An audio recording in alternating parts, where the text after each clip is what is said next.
Well, folks, welcome to one more edition of Politics on Random. Egberto Willis, your host. Thank you so kindly for being a part of the show. We are going to have a great show for you as usual today. Thank you so kindly, all of you, for being here. Welcome aboard, Bridge MCP, Bridge and Julie Van Ostel. Welcome aboard. Michael Rudnin, welcome aboard. Hey, y'all. According to Bridge, did I miss somebody? I think I got you so far. My earlier ons, come on in. All right, Michael Rudnin, of course, gives us a little bit of instruction. The IRS is letting the rich get away with tax evasion. By some estimates, wealthiest 1% of Americans manage to avoid paying about $250 billion of taxes every single year. Now, new government data shows that audits of the super rich and large corporations have hit a new low, leaving billions of dollars of uncollected taxes at precisely a moment when lawmakers say new revenues needed to fund infrastructure and climate investments. There have also been 55% drop in the number of audits of America's largest corporations. In 2012, almost all corporate giants were audited. In 2020, however, almost two-thirds of those corporations were not subject to audits. Corporations and the wealthy should shoulder the tax burden, not be allowed to avoid it. Corporations have the money and the power, so of course they don't pay. That all changes if sufficient numbers of people vote progressive. Absolutely so. I agree 100%. Mike Rodden also says child tax credit payment distribution may be delayed. IRS chief warns.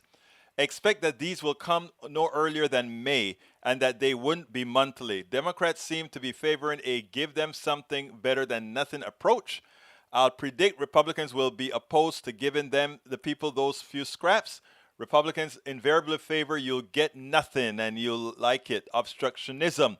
We need better than this, but not enough of the American people vote in primaries. We will if we do the job. That's why we have all these new programs coming online, Politics and Right and others. The idea is that we have to let people understand that they get something from being engaged. That is the reason why Democrats must outperform, not in 2021, 2022, the beginnings.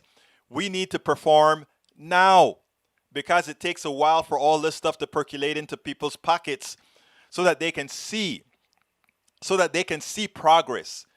Because they've been, since Reagan, they've been hearing that government is the problem.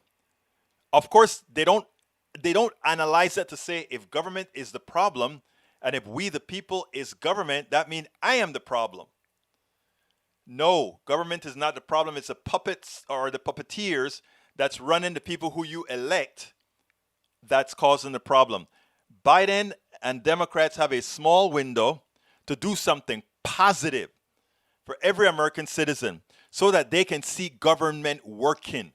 And once they see government working, then they'll have a reason to take off from work, find a sitter for that baby, do all that is necessary to go out there and vote because they're investing in something that they have an interest in something that the outcome is going to matter to them.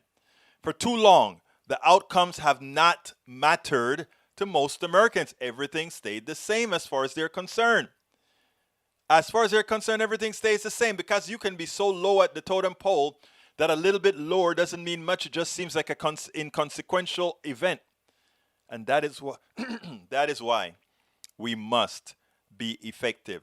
Last one, let's see. Michael, hey, Michael, you filled me up today, buddy. Democrats unveil Bill Green Infrastructure and Jobs Act. This is what I have been waiting for, and it's underwhelming. The necessary funding is a tenth what's required at bare bones minimum. You know, I haven't looked at that yet. Michael Rudnin also says Biden's over-under for Paris climate goal, 50%. We were 4 years behind already. I would have said 50% is ridiculously over-optimistic, but this is whether we get there by 2030. All right, let's see. Was reading the IRS tax story yesterday and was so pissed off. I didn't read it. Okay, let's see. Michael Rudnin says, oh, she's talking to Bridge. Hello, Julie Van Astel. Eric Hayes. Nope, people running the country. Eric Hayes says, what story? Okay, all right. Let's go ahead and start our process of getting busy as soon as I bring up this other screen here. Please don't limit that. This is not the case. Please take a look at this. This is important. All right, let's get back there and let me get to this screen here, and then we'll be ready to get busy again. All right. Okay. All right. What is the show going to be about today? What is the show going to be about today?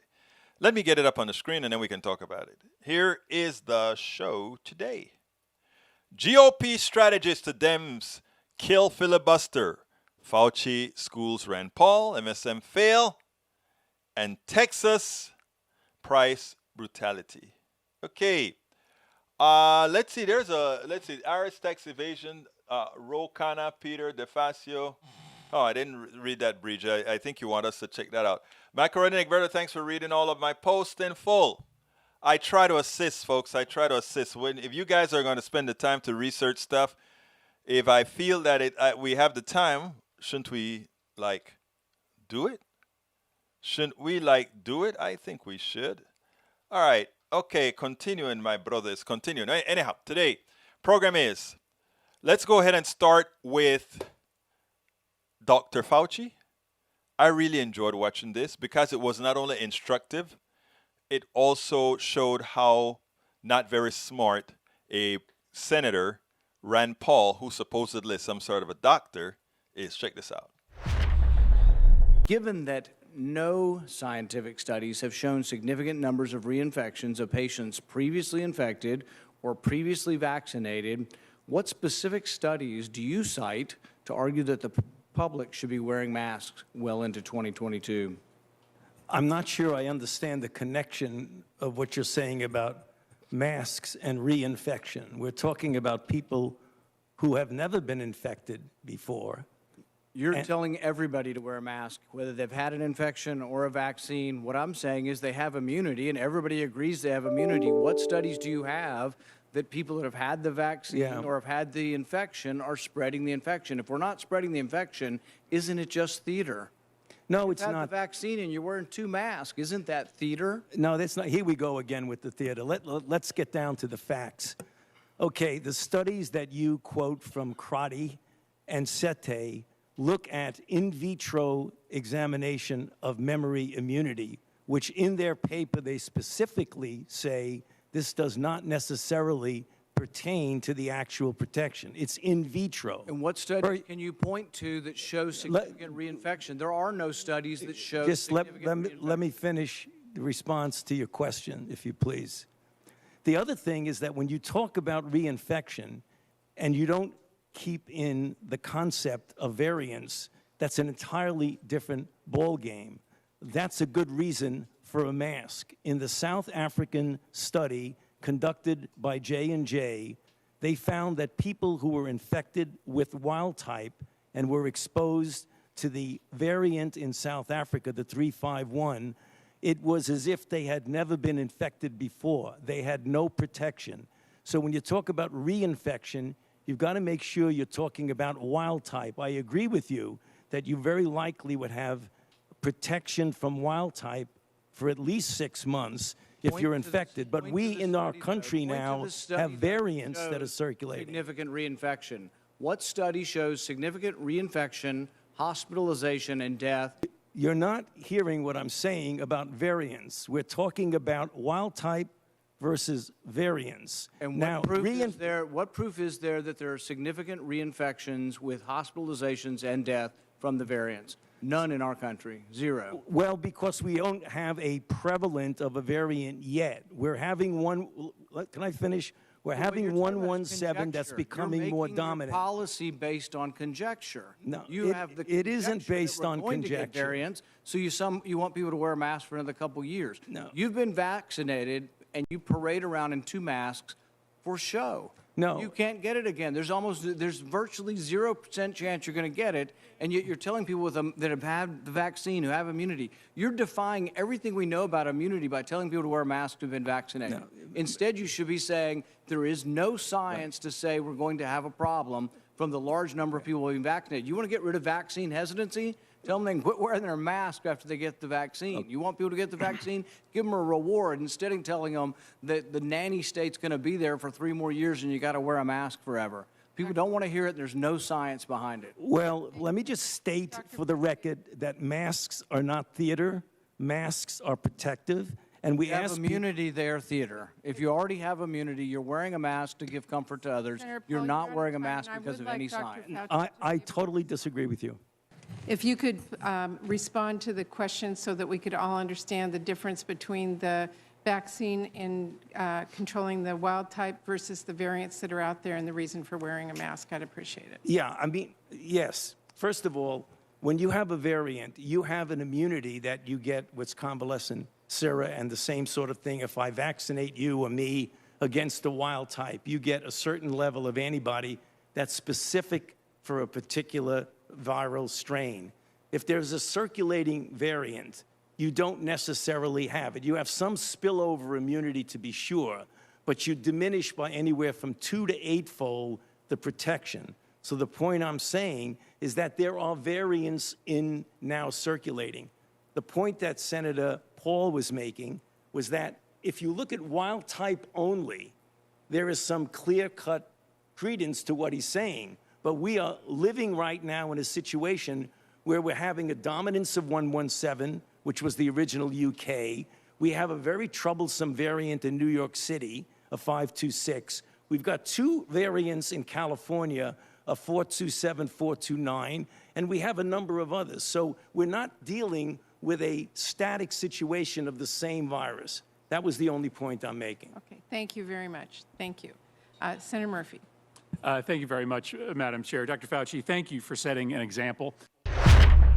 Thank you for setting an example. You know, what drives me crazy about Rand Paul is that those people who are predisposed to say, we don't want the government telling us what to do, which means we don't want we the people as a collective telling me what to do. And here's the silly part, and it's hard to believe this guy was a scientist, Rand Paul. He says that that Fauci is wearing double mask for show. Here are the things that, and Fauci should have said something else that he didn't. It's not only about variants at all. Let me tell you what it's about. If you don't have the entire population vaccinated, and you are vaccinated, what we don't know for a fact is whether, as a vaccinated person, I am infected by the virus. I don't get the virus because my immune system is going to put up a wall against that virus. But if I cough with that virus in my system, can I transmit that virus even though I won't get it to somebody else?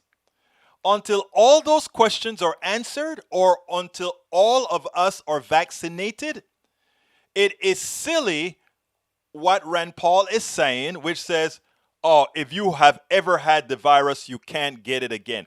First of all, you can't prove a negative, right? Because if it didn't happen, it just didn't happen. But the fact of the matter is you can be logical in what you think. In other words, when I am exposed to a whole bunch of people, if I'm infected, even though my body is going to fight that infection off completely in the long run, my mucous membranes and all my different membranes will then eventually find a way to protect itself against that virus. But in the process, if I cough, if I touch somebody with my fluids, can I pass it along? We don't know. There's a good chance you could. Or, you know, and if it's to somebody who's not vaccinated, we haven't reached herd immunity, then that's an issue. Rand Paul is a menace to American society. And we have to start calling these things out for what they are. Those anti-vaxxers, those anti-maskers, those people are clear and present danger to society. And that is one of the reasons we have to go out there and tell the truth. And not only tell the truth, but ask all the people that we know, whether you want to believe something else or not, whatever.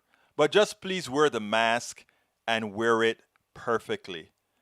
Wear it perfectly. Okay, now let's continue again. And as I said, one of the issues we have right now, the mainstream media was responsible for Donald Trump.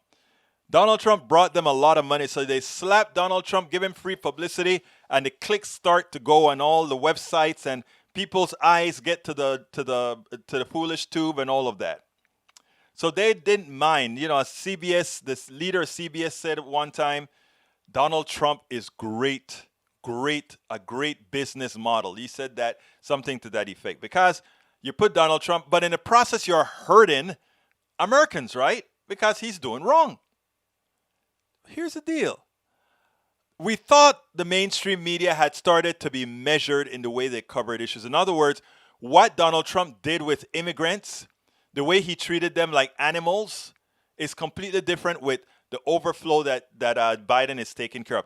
Obama had an overflow. Donald Trump had an overflow. Biden is having an overflow. It's that time of the year, number one.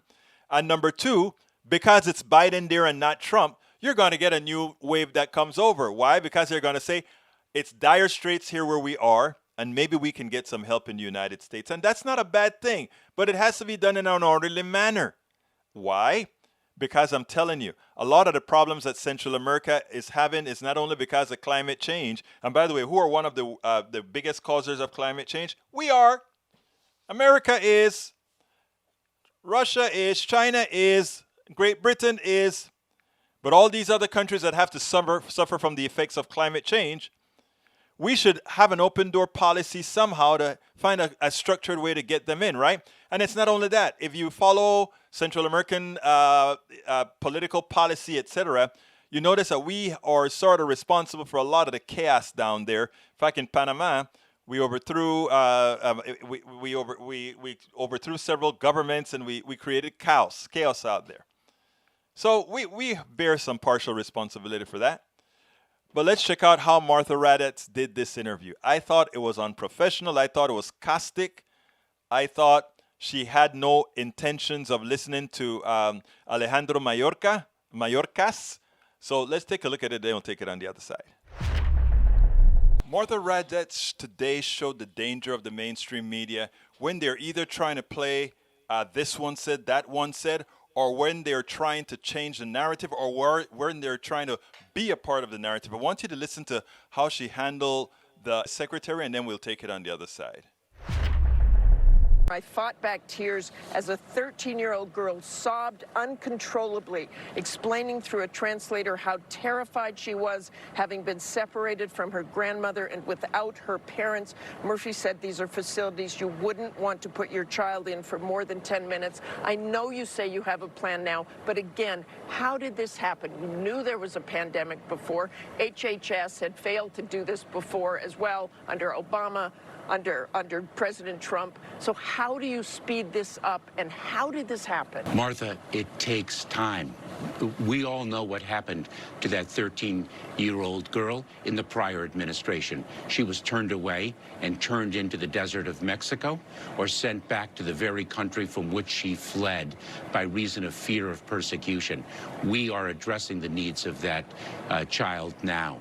When I say it takes time, I mean it, because we're dealing with a dismantled system. And we did not have the ordinary, safe, and just transition from one administration to another.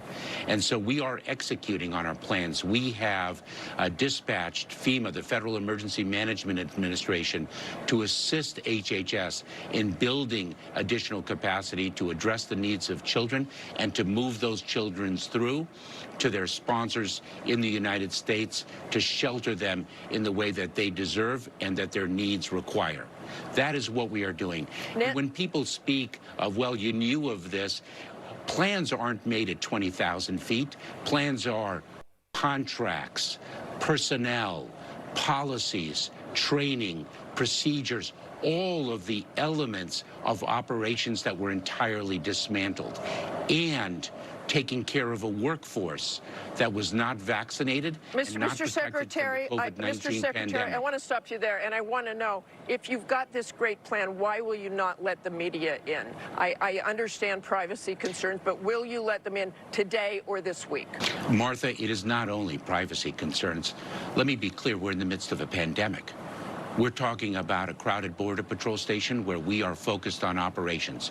At the same time, and let me assure you that we are working on a plan to provide access so that people could see what is going on in a Border Patrol station. And I would encourage people to also see a Department of Health and Human Services facility where the children are sheltered and where they belong and where we are moving them to. You talk about the Trump administration and what was in place there. You did away with that. Wouldn't it have been better to have a plan before you did away with that? We are executing the plan that we have, and let me share with you, because we will succeed. And when we look back at this time, however difficult it has been, we will get through it, and we will get through it successfully. What we will all say is that we worked our way through a difficult time. We administered the laws as they were intended, and we lived up to our values and our principles as a nation. And that is what we are accomplishing, and that is not what was done in the prior administration. It's tough, but we can do it. This is what we do, and we will accomplish our mission. You notice she just interrupted him, ignored what he is saying. He answered the question actually twice, and she simply ignored it because there's a message that she wanted to get across. Why are you dismantling what Donald Trump has done when you supposedly didn't have something ready yet? If you have somebody killing somebody and their policy is to kill, and you go ahead and say, I am going to allow them to continue killing until I have a perfect plan in place, does that make any sense? Absolutely not. You stop the killing as best you can and you move on from there. That is a Congress argument to what she's trying to make there. And what the secretary did, I think, very well. And the way he ended, we are going to execute the laws of the United States through our values. In other words, we are not going to be the animal that was, the immoral animal that was our previous president. And I repeat, the level of immorality of that president, the lack of humanity of that president, the way that president allowed the other to be treated worse than the other. Joe Biden and no other president, Republican or Democrat, is likely to do something that evil, because we were governed by somebody who had no soul, somebody who had no conscience, somebody who cared about nobody, about any. And interestingly, what we see happening is many people, because again, peer pressure, followed him. But you know what? There are two ways. Anyway, like I've said before, the way we're going to get around a lot of this is to show that government works and that government works well. And I think the Democrats are off at a good start to show that government can work, government can do good things, and government can make your life better. So let's go ahead and play why now, to continue ensuring that government remains working, why we need to end the filibuster. And even Republicans now are saying, those Republicans are crazy. We do need to end the filibuster. Here we go.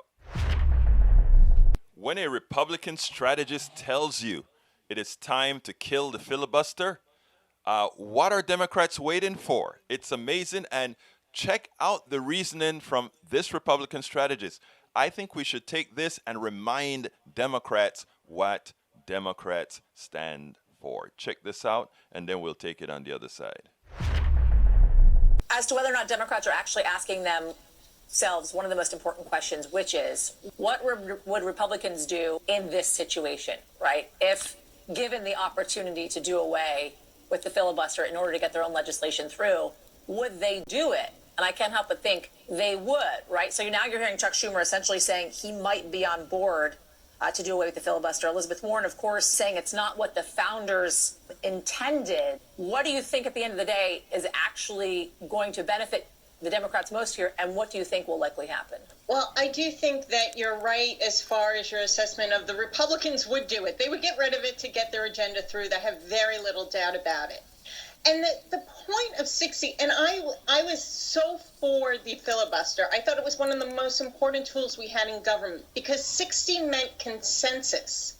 Now, getting to 60 is impossible. We're a 50-50 split country. Maybe, just maybe, Democrats could get 1, 2, 3 Republicans. And if the scenario was reversed, maybe 1, 2, 3 Democrats would go with the Republicans. We are stymied. We have used reconciliation for the Trump tax credits or the Trump tax cuts and reconciliation for the Biden recovery plan. So that's the only way anything gets done. I am at the point where let's have that discussion. You know what? Democrats want to put through gun control, immigration. They will be held accountable at the voter booth. Same thing goes with Republicans. But here's the catch, and here's what Mitch McConnell's afraid of. The issues, majority of issues that I just talked about, the majority of the people are for those issues, want to see immigration reform. Mitch McConnell's about stopping it. They want to see gun control. Mitch McConnell's about stopping it. So go ahead. I think they should go have at it. I think they should go do it. Listen, first I want to correct one thing she said. She said this is a 50-50 country.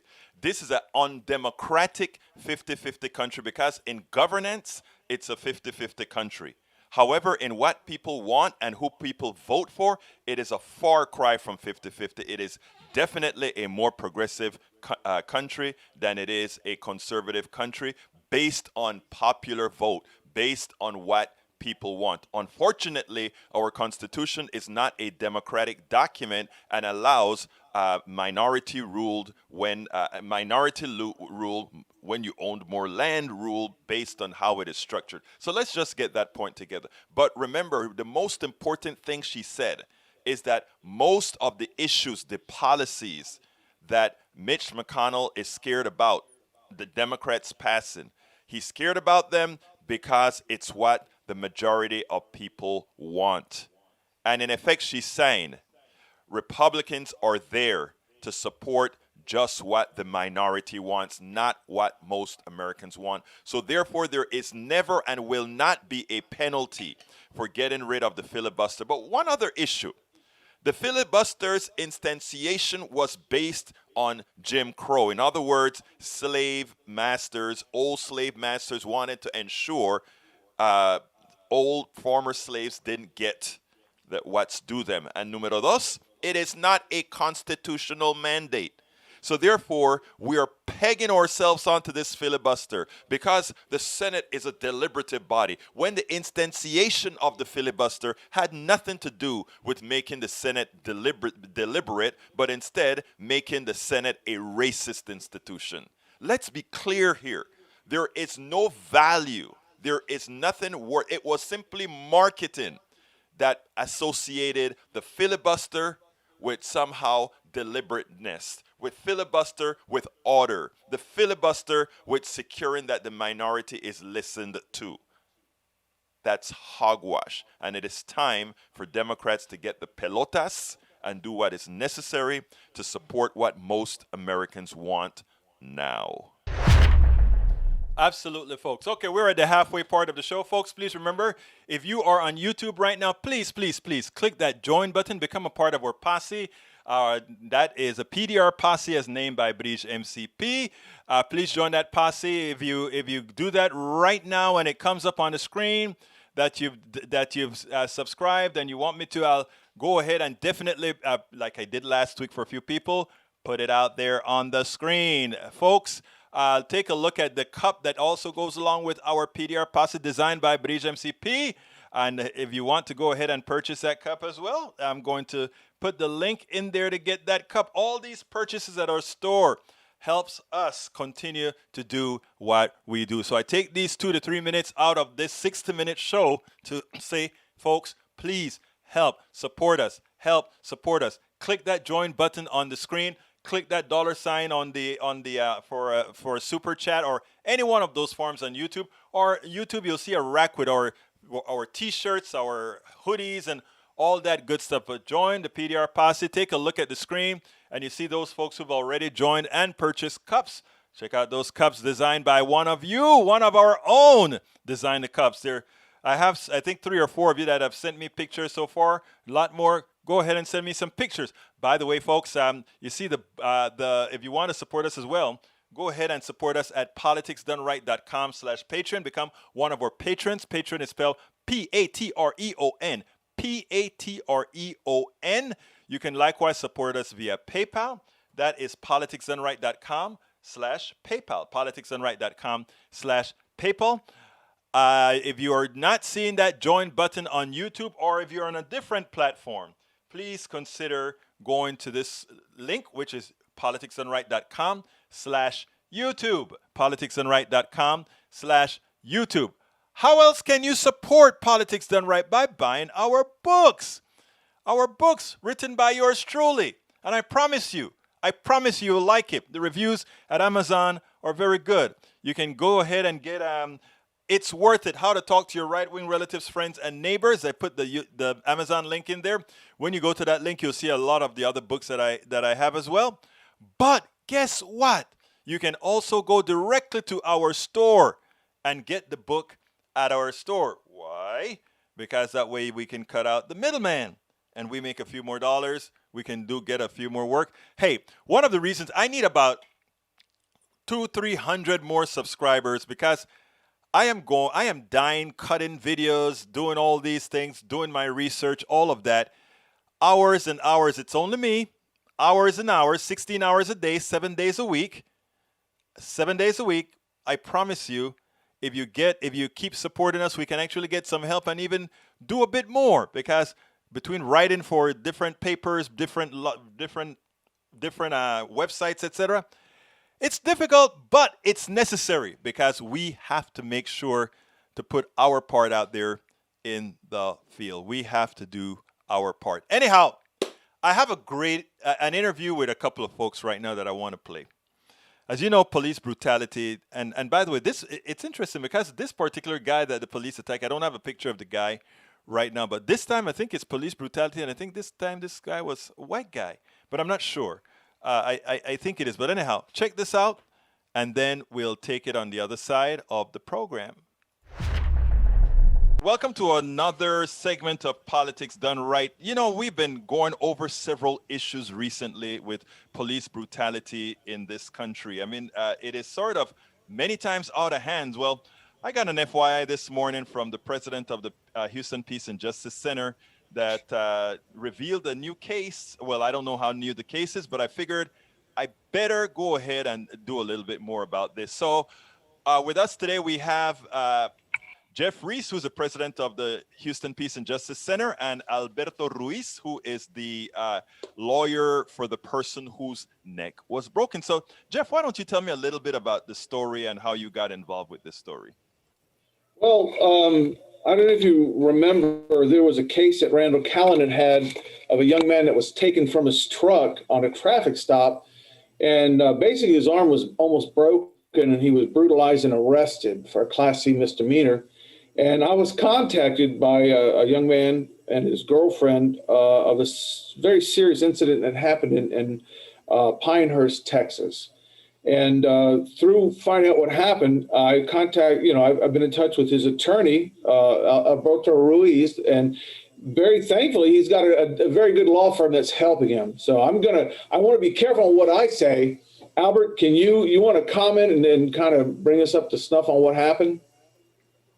Sure, and thank you for the opportunity to be here to share this information with the community.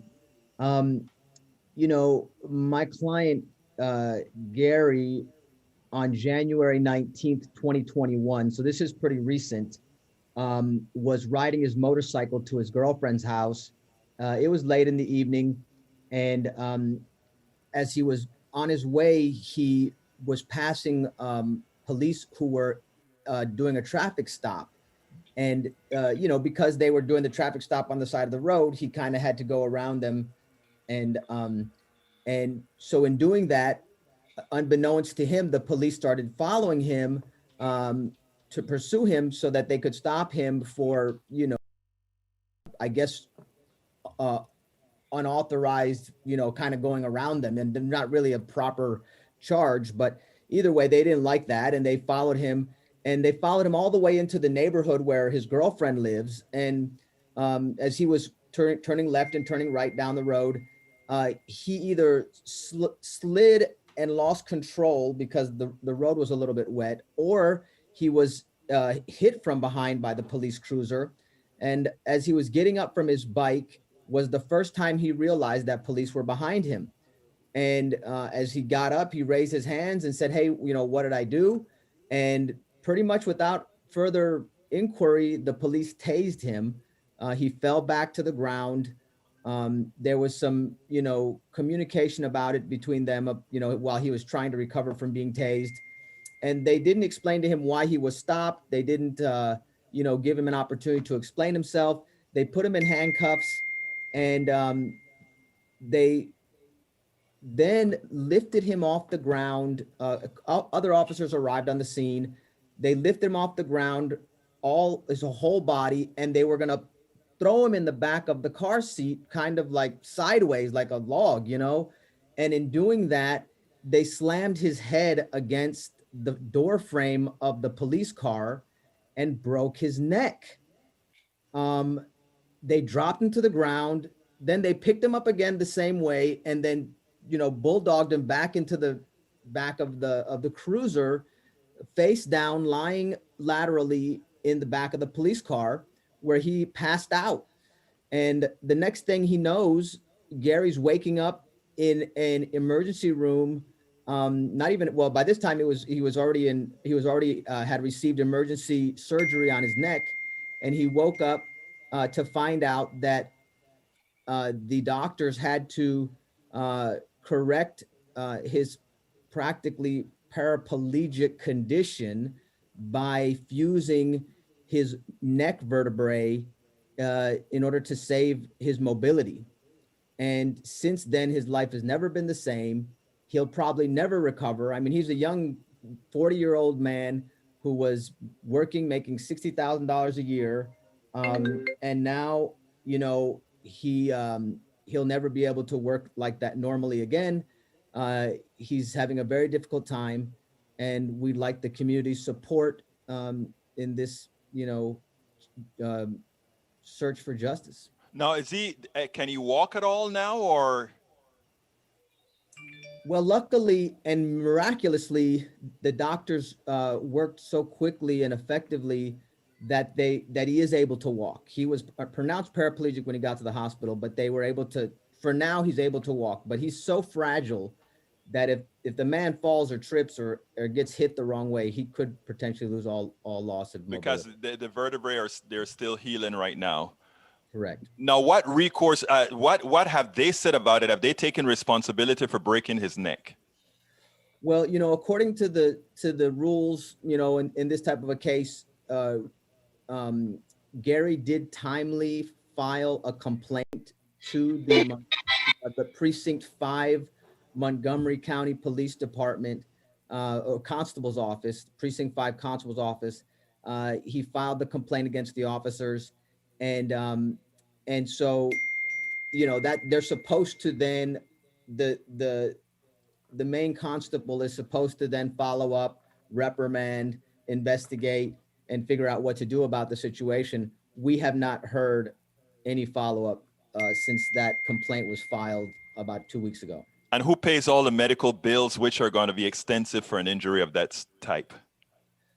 Well, that's the big question, right? And that's why there's a civil lawsuit, because Gary, and I don't think very many people at all could cover that much medical bills. I mean, we're talking about major catastrophic neck surgery, and the medical bills are going to be in the hundreds of thousands of dollars. So at the moment, nobody's paying them. We're trying to help him in the community. We're trying to get the community support through his GoFundMe page, which we'll talk about in a second, to get people to help him with those necessity expenses that he has. He has to go for regular doctor's appointments. He has to get medication. He has to pay for the wheelchair and a number of other, medical needs that are ongoing. But ultimately, at the end of the day, he's going to be left with a medical bill well upwards of $100,000, and definitely more than that. But it's No. going to be very expensive. And this is just because the police officers decided to follow somebody that they think came too close to them as he passed them when they were on another traffic stop. Is that correct? Yeah, I mean that's what the criminal indictments state themselves, that he just went around them while they were at a traffic stop. He never got cited for anything else. He got cited for evading arrest and for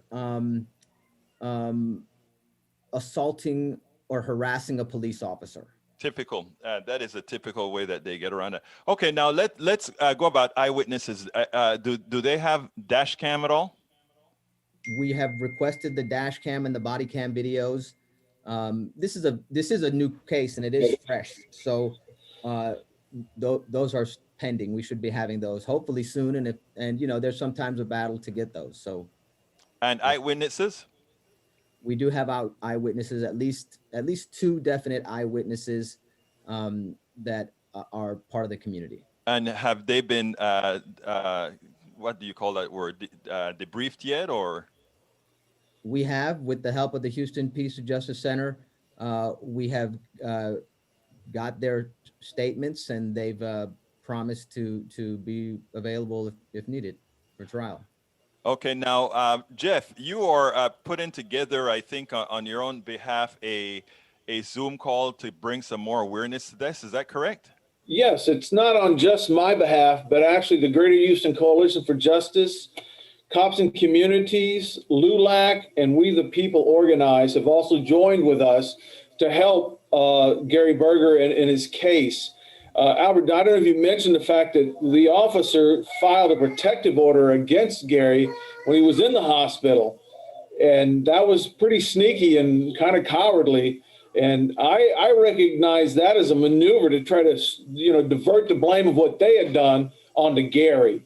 And that's a terrible thing. Let me stop you there, because I want to ask the lawyer something now. Alberto, please tell me, why would a police officer ever attach such a restraining order on somebody that's in the hospital with a broken neck?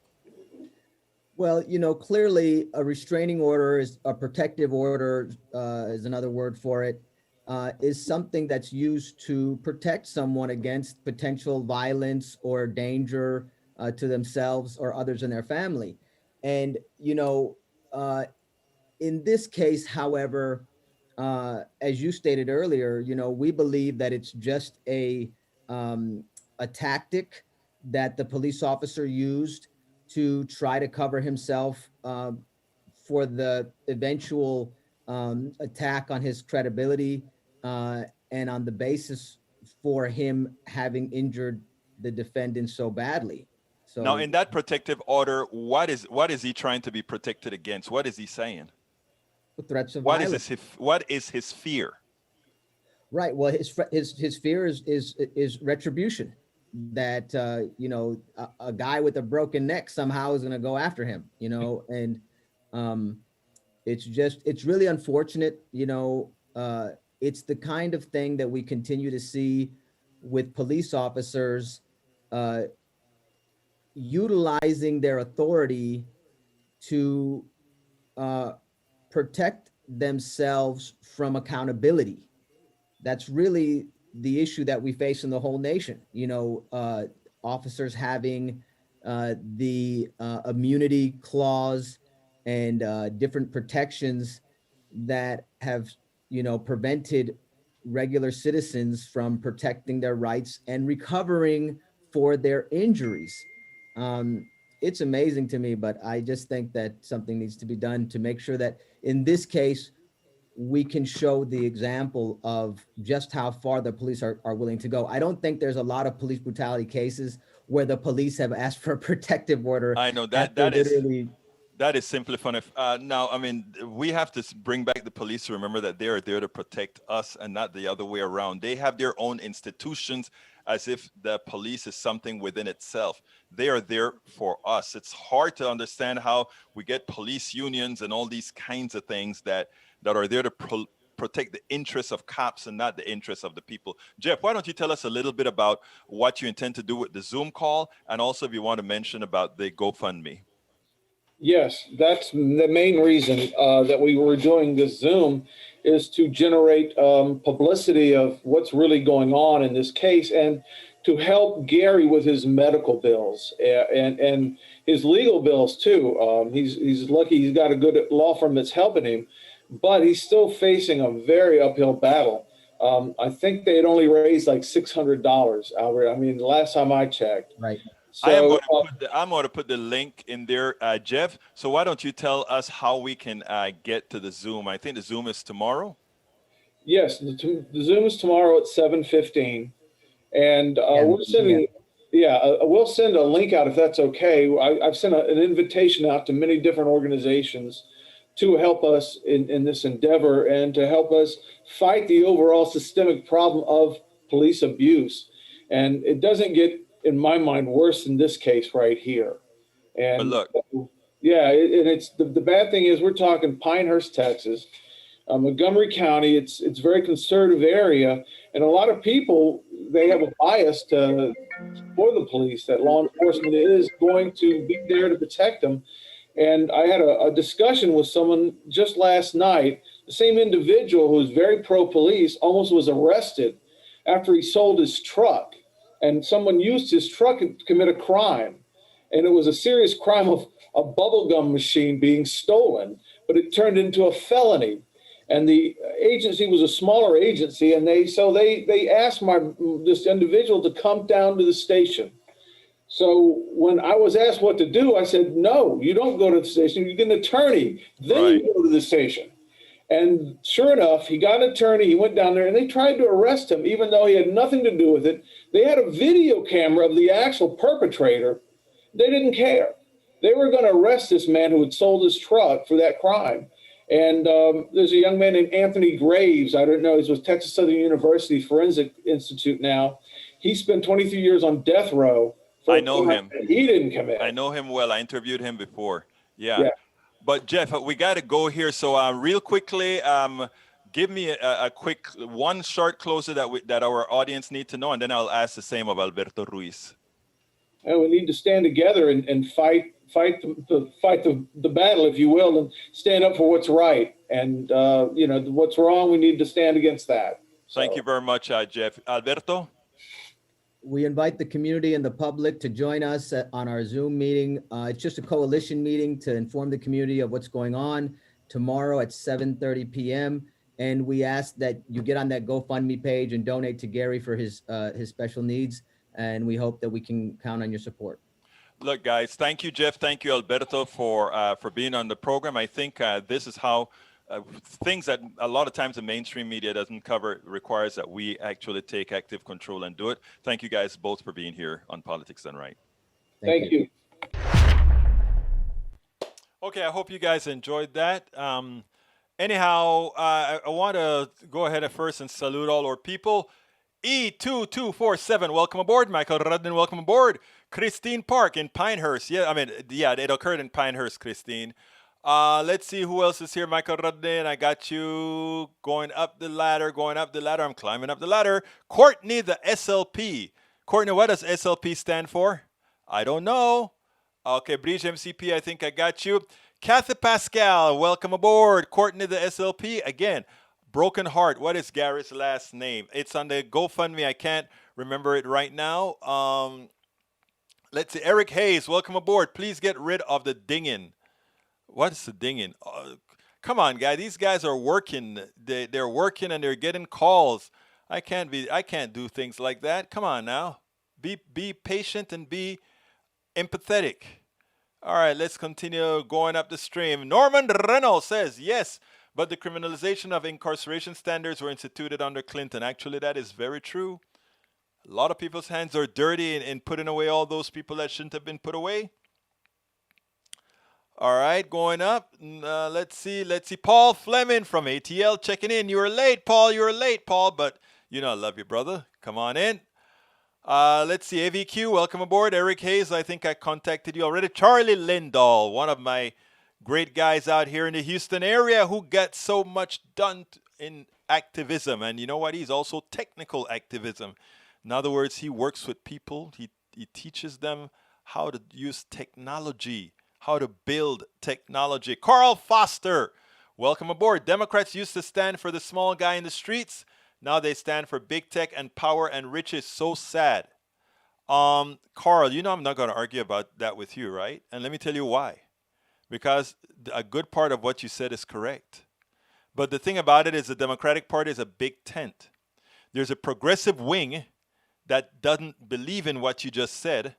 But then there's the establishment, which I always say it's the same establishment of the Republican Party because they have the same donors, the same supporters, and they're protecting the same wealthy, rich people to ensure that, well, we get a little bit. With the Democrats, the establishment, we get some, the rich get most. With the Republicans right now in its current instantiation, the rich get almost everything. And we all fight for the scraps. And they use all the isms to have us fight each other for the scraps. We won't do that here. We love everybody here. And we're going to tell everybody, whether you're ideologically symbiotic or not, let's work together permanently. Not just for a cause. We work together permanently. We share the country permanently. We work together permanently. We agree to disagree where we must. But let's get busy. All right, let's see who else is here. All right, going up the ladder. Mark Smith, you made it in, Mark, from London. Come on up. Let's see who else is here. Para ver quién más está aquí. Jessica Taylor, welcome aboard. I don't know what your link is about, but I'll try it out a little later. Jessica, thank you for being here. Let's see. Who else is here? Climbing up. Squeedo. What kind of name is Squeedo? What kind of name is Squeedo? You got to tell me something about that name, Squeedo.